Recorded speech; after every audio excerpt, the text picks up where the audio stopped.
My wife and her brothers thought it was hilarious to prank me, left me stranded 300 miles from home, laughing as they sped off yelling, "Good luck." I never went back. 5 years later, she found me, and her smile died the second she saw who was standing behind me. I heard their laughter before the truck even pulled away. High-pitched, manic, the kind of laughter that sounds wrong when you're standing alone in 107-degree heat with nothing but a bag of Doritos and $17 in cash. The gas station sat in the middle of absolute nowhere. Highway 78, Eastern Arizona. Desert stretched in every direction, like someone had copy-pasted the same stretch of sand and scrub brush for 1,000 miles. Heat shimmered off the asphalt in waves, making everything look liquid and unreal. My wife Ashley's voice cut through the air, carried by the wind and her perpetual need to perform. "Have fun walking, babe." Her brothers, Mike and Danny, 31 and 28 respectively, hung out the windows of my Ford F-150 with their phones up, recording, always documenting, always turning life into content. 300 miles, Mike yelled, his grin visible even from 50 feet away. "Better start moving." The engine roared. My truck,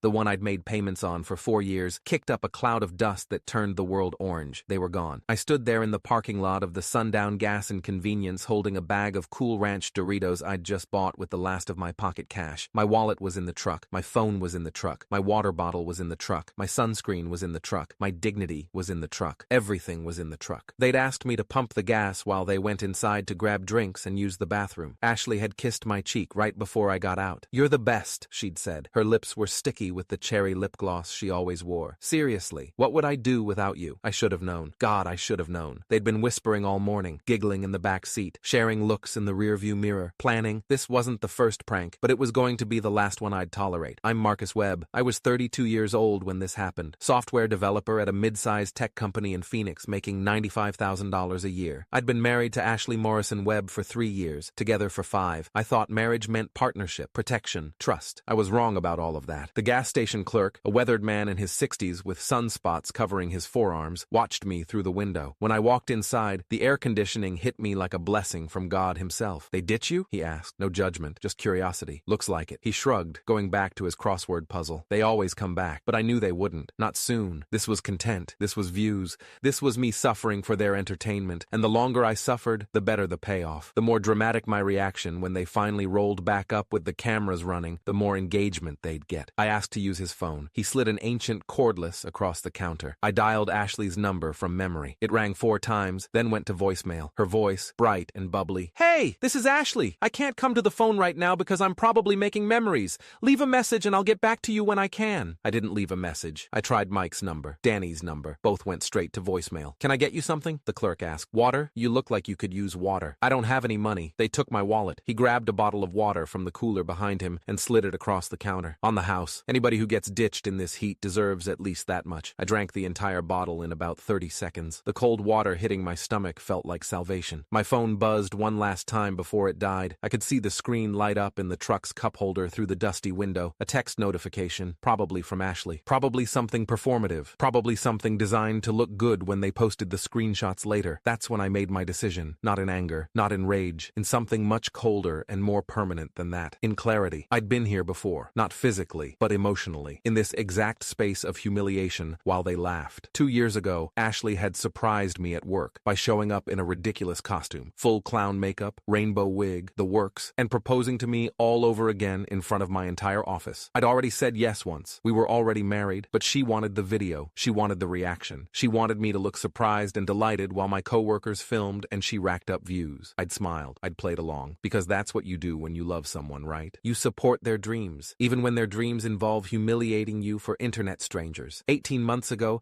they'd replaced my shampoo with Nair. I'd lost patches of hair on my scalp, had to shave my head completely. Went to work looking like I'd joined a skinhead gang. Ashley posted the before and after with laughing emojis. 340,000 views. 1 year ago, they'd staged a fake car accident. Called me while I was at work, Danny screaming in the background that Ashley was hurt, that I needed to come to the hospital immediately. I'd left a crucial client meeting, driven 90 miles per hour through Phoenix traffic, burst into the ER waiting room at St. Joseph's Hospital in a panic. Ashley was sitting there eating vending machine chips. "Gotcha!" She'd hugged me while Mike filmed my face going from terror to confusion to rage. "You should see your face right now. Oh my God, this is going to be gold." I'd almost left her then. Almost walked out of that hospital and never looked back. But she'd cried. Real tears, or tears convincing enough to pass for real. She'd said she was sorry, said it had gone too far, car, said her brothers had pushed her into it, but she realized now it was cruel. "I love you," she'd said, holding my face in her hands. "I love you so much. I would never actually hurt you. You know that, right? It's just for fun. It's just content. But I'll stop, I promise. No more pranks." 3 months later, they'd accidentally locked me in the garage overnight while they went to a party. I'd had to sleep on the concrete floor next to my workbench. They'd filmed my reaction when they let me out in the morning. 6 months after that, they'd told my family I'd been fired from my job just to see how they'd react. My mother had called me crying. My father had offered to pay my mortgage. I'd had to spend 2 hours explaining it was a prank, that I was fine, that my job was secure. Ashley had posted that video with the caption, "Pranking my husband's family. They're so sweet." 478,000 views. Each time I'd told myself it was the last time. Each time I'd believed her apologies. Each time Mike and Danny had said, "Come on, man, it's just a joke. Don't be so sensitive." But standing in that gas station, watching the heat waves distort the empty highway, I understood something with perfect clarity. This would never stop. This would never get better. This was who they were. This was who she'd chosen to be. And I was done being the punchline. A trucker pulled up around 3:30 p.m. Big guy, late 50s, with a John Deere cap and arms like tree trunks. He walked inside, grabbed 2 energy drinks and a pack of beef jerky, then noticed me sitting against the wall. "You okay, son?" "Been better," I said. He looked at me, really looked at me, at my sunburned arms, at my empty hands, at the resignation probably written all over my face. "Where you headed?" "Anywhere but here." He nodded slowly. "I'm going to Albuquerque, then north to Denver. You can ride along if you want. No expectations, no strings." His name was Earl Patterson, 32 years driving long haul, originally from Nebraska, divorced twice, 3 kids all grown. He didn't ask why I was stranded, didn't ask why I wasn't calling someone, just offered me a ride and a bag of Cheetos. We drove in comfortable silence for the first hour. I watched the desert pass, watched the sun start its slow descent, watched my old life disappear in the rearview mirror. "You running from something?" Earl asked eventually. "Running towards something," I said. "Just don't know what yet." He nodded. "That's honest. I respect honest." Around sunset, my phone must have turned back on. Maybe Ashley plugged it in to check my location, because Earl's CB radio crackled and his phone buzzed. "Someone's trying real hard to find you," he observed. "Let them try." We stopped at a truck stop outside Albuquerque around midnight. Earl bought me dinner, chicken fried steak, mashed potatoes, coffee strong enough to strip paint, real food. The first thing I'd eaten since that bag of Doritos 12 hours ago. "You got family?" Earl asked. "My parents are in Minnesota. We're not close. Haven't talked in about 2 years. Because of her? Because of a lot of things." I took a sip of coffee. Ashley didn't like them. Said they were judgmental. Every time I tried to visit, she'd plan something. A trip, a party, something I couldn't miss. Eventually, I just stopped trying. Earl cut into his steak. "Son, I'm going to give you some advice you didn't ask for. You ready?" "Sure. Whatever you're running from, it's going to follow you until you deal with it. You can drive to Denver, you can drive to Alaska, but unless you make a clean break, legal, official, final, you're still tied to it. I don't have my wallet, don't have my cards, don't have my ID. You know your social security number? Yeah, that's all you need to start. Get to a city, get to a legal aid office, file for divorce, file a police report if you want. What they did might be criminal abandonment, but most importantly, cut the cord. Don't leave it hanging." He was right. I knew he was right, but I wasn't ready yet. Some part of me, maybe the part that still remembered loving her, or the part that was just tired, or the part that wanted to disappear completely, that part wanted to vanish without a trace. I wanted them to wonder. I wanted them to worry. I wanted them to understand what it felt like when someone you trusted just left. Earl dropped me off in Denver 2 days later, gave me $200 cash. "Pay it forward someday," he said. I did pay it forward, just not in the way he probably meant. I worked construction for 6 months, cash jobs, under the table, lived in an extended stay motel off Colfax Avenue, saved every penny. I got a PO, an box, contacted my employer through an anonymous email, told them I was taking a personal leave for family emergency. They approved 6 months unpaid. I went to Colorado Legal Services, spoke with attorney Maria Vasquez, 16 years of family law experience, who listened to my story without judgment. "Do you want to file for divorce?" she asked. "Eventually, but not yet." "Why not?" "Because I want her to understand what she did, and she won't understand until she feels what I felt." Maria leaned back in her chair. "Mr. Webb, I can't advise you to disappear on your wife. That's not legal advice I can give, but I can tell you that Colorado is a no-fault divorce state. When you're ready, the process is straightforward. Will she be able to find me through the filing? If she hires a lawyer and they do their job? Eventually, yes. But there are ways to maintain privacy during proceedings. I thanked her, left, and decided to wait. 3 months became 6. 6 became a year. I moved to Monterey, California. Small coastal town. Beautiful. Quiet. Far from Arizona. Far from Ashley. Far from the person I'd been. I got a job with a local tech startup. Webflow Solutions. Small company. 15 employees. They didn't ask too many questions about the gap in my employment. I was good at my work. That was enough. I found a therapist, Dr. Patricia Monroe, 23 years practicing clinical psychology. She specialized in trauma and emotional abuse. abuse. What you experienced, she said during our third session, has a name. It's called intimate partner abuse, emotional and psychological abuse. The pranks weren't jokes. They were systematic humiliation designed to make you doubt your own perceptions. She said she loved me. Abusers often say they love their victims. Sometimes they even believe it. But love doesn't look like what you described. Those sessions saved me, gave me language for what I'd experienced, gave me permission to be angry, to grieve, to start rebuilding. 2 years in, I met someone. Her name was Sarah Chen, 34, attorney at Chen & Associates, a boutique family law firm in Carmel. Sharp, brilliant. She had this way of looking at you that made you feel seen, really seen. Not as content, not as a punchline, as a person. We met at a coffee shop. She was reading case files. I was working on code. She asked if she could share my table. We started talking. Haven't really stopped since. I told her everything on our 5th date. About Ashley, about the pranks, about being abandoned in the desert, about disappearing. She listened, didn't interrupt, didn't judge. When I finished, she said, very simply, "You deserve better." Not, "I'm sorry that happened." Not, "That's awful." Just, "You deserve better." Like it was a fact. Like it was something I should have already known. We built something real. Something without cameras, without performance, without the constant anxiety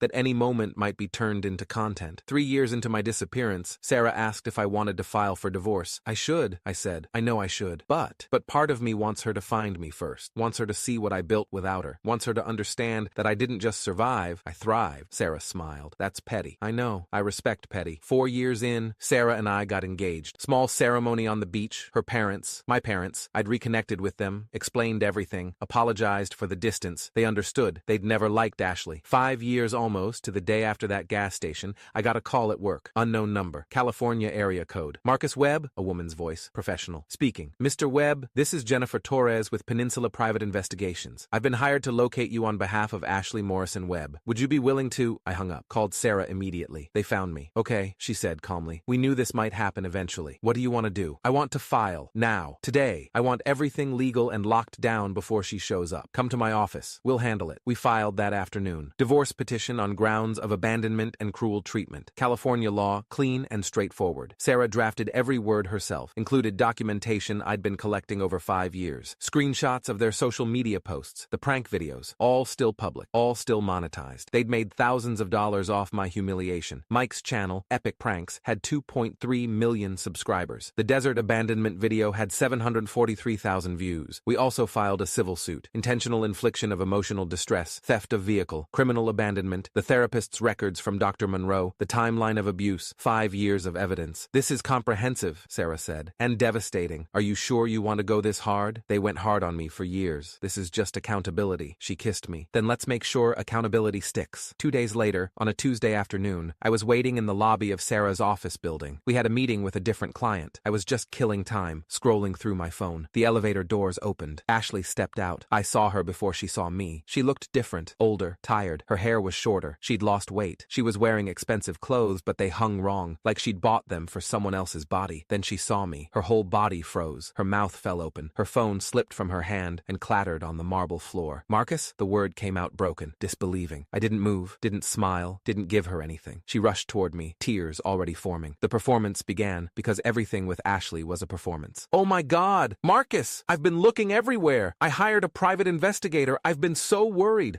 I'm so sorry. It was stupid. I was young and dumb and I didn't understand what I—" "Why are you here?" I asked. My voice was cold, flat, the voice of someone talking to a stranger. "I tracked you down through your old work records. They finally told me you'd moved to California. I needed to see you, to apologize, to—" She grabbed my arm. Her fingers felt like claws. "Please, please, Marcus. I've changed. Mike and Danny feel terrible. We all do. We deleted the videos. You deleted them 2 months ago," I said. "After they'd been up for 5 years. After you made money off them. After Epic Pranks started losing sponsors because people found out about the desert video." Her face went red. "How do you—" "I've been watching. The whole time. Every video, every post, every comment. I've been documenting everything." The tears stopped, just like that, like someone had flipped a switch. "What do you want?" she asked. The victim act disappeared. This was the real Ashley, the one who calculated every move. "Nothing from you." "Then why did you let me find you?" "I didn't let you do anything. You hired a PI. That's on you." She looked around the lobby, noticed the building directory. "Sarah Chen, attorney at law. Is that who you're here to see? That's none of your business. Are you divorcing me?" Her voice rose. "After 5 years? You just disappeared. Do you know what that did to me? The humiliation? Everyone asking where my husband went? My family thought you died. Your family thought you died.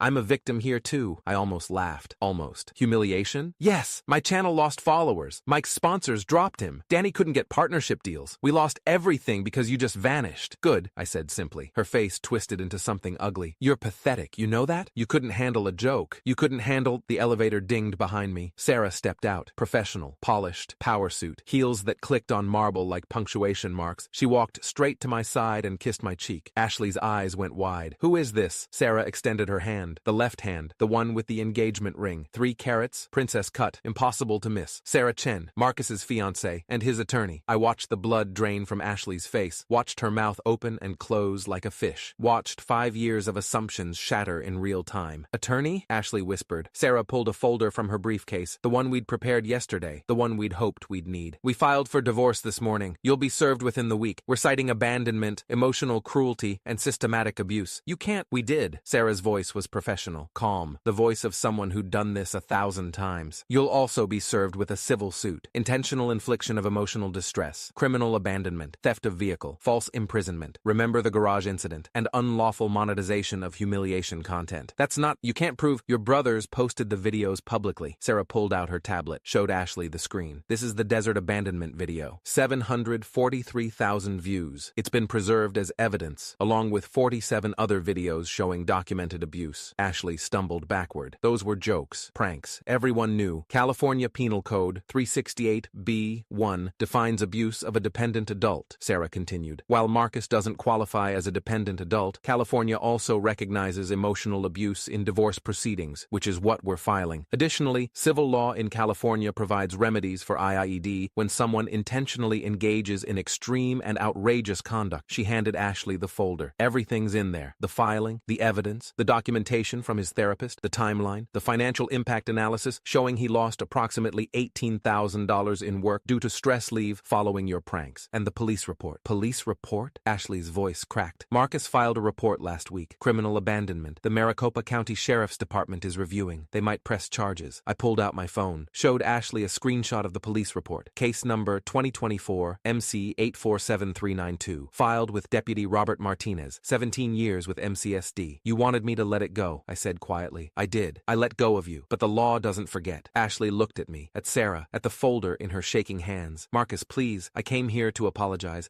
I came here to make things right. No, I said. You came here because your brother's podcast failed, because people found out what you did, because you needed me to forgive you publicly so you could salvage your reputation. Her silence confirmed everything. You left me in the desert, I said, 300 miles from home, in 107-degree heat, with no phone, no wallet, no water. You laughed, you filmed it, you posted it, you made money off my suffering. It wasn't just anything, I interrupted. It was cruelty, systematic, calculated cruelty, and I'm done pretending it was anything else. Sarah stepped forward. The divorce will go through with or without your cooperation. If you contest, we'll make every video, every text message, every piece of evidence public record. Your choice. Ashley looked between us, calculating, trying to find an angle, trying to find the play that would get her what she wanted. She wouldn't find it, because there wasn't one. I loved you, she said finally. Small voice, victim voice, one last performance. No, I said. You loved what I gave you. The stability, the paycheck, the target for your content. But you never loved me. That's not— Ashley, Sarah interrupted gently. You need to leave now. If you want to discuss the divorce terms, have your attorney contact our office. Otherwise, we'll proceed without your input. Ashley stood there for another moment. Then she turned and walked to the elevator. Her shoulders shook. She might have been crying, might have been performing. I didn't care which. The elevator doors closed. Sarah squeezed my hand. You okay? Yeah, I said. Actually, I am. We walked to a cafe down the street, sat outside in the California sunshine, ordered coffee. That went better than expected, Sarah said. Did it? She didn't make a scene. She took the folder. She'll probably sign rather than fight. And if she fights, then we bury her with evidence. Sarah sipped her coffee. But she won't fight. She can't afford to. Not with everything we have. Not with the public record threat hanging over her head. My phone buzzed. Text from an unknown number. Marcus, this is Mike. Ashley told us what happened. We're sorry. We were young and stupid. Can we talk? I showed it to Sarah. Are you going to respond? She asked. No. Good. Another buzz. Danny this time. Dude, please. We fucked up. We know that. Please don't sue us. We'll pay you back for everything. Please. I blocked both numbers. They're going to keep trying, Sarah said. Let them. They can't reach me. They can't manipulate me. They can't touch me. How does it feel? I thought about that. Thought about 5 years of rebuilding. 5 years of therapy. 5 years of becoming someone who didn't flinch at laughter. Who didn't assume every surprise was a setup. Who didn't scan rooms for cameras. It feels like winning, I said. The divorce went through in 6 months. Ashley signed everything. Didn't contest. Didn't fight. Just signed. I got a letter from her lawyer 3 weeks after that day in the lobby. She was waiving all claims. Asking that I drop the civil suit. Promising to remove all remaining videos photos and references. Sarah and I discussed it, decided to accept, not because they deserved mercy, but because dragging it out meant staying connected, and I was done being connected to any of them. The civil suit was dropped. The criminal investigation in Arizona went nowhere. Not enough evidence for prosecution after 5 years, but it was enough to scare them. Mike's channel never recovered. Last I checked, he was down to 340,000 subscribers. No sponsors, no deals. Comments on every video asking about the desert abandonment guy. Ashley deleted all her social media, completely disappeared from the internet. Danny moved to Oregon, got a job at a ski resort, stopped posting. And me? I kept building. Sarah and I got married a year after the divorce finalized. Real wedding this time. Big, beautiful. Both our families, friends, co-workers. No cameras except the professional photographer we hired. We bought a house in Carmel, 3 bedrooms, ocean view, space for kids someday, space for the life we were building together. I still see Dr. Monroe once a month, still process things, still work through the scars, but I'm happy. Really, genuinely happy. The kind of happy that doesn't need to be performed or posted or validated by strangers. Sometimes I think about that gas station, about standing in the heat, about the moment I decided to walk away instead of waiting to be rescued. Best decision I ever made, because they didn't leave me in the desert. I left them in the dust, and I never looked back.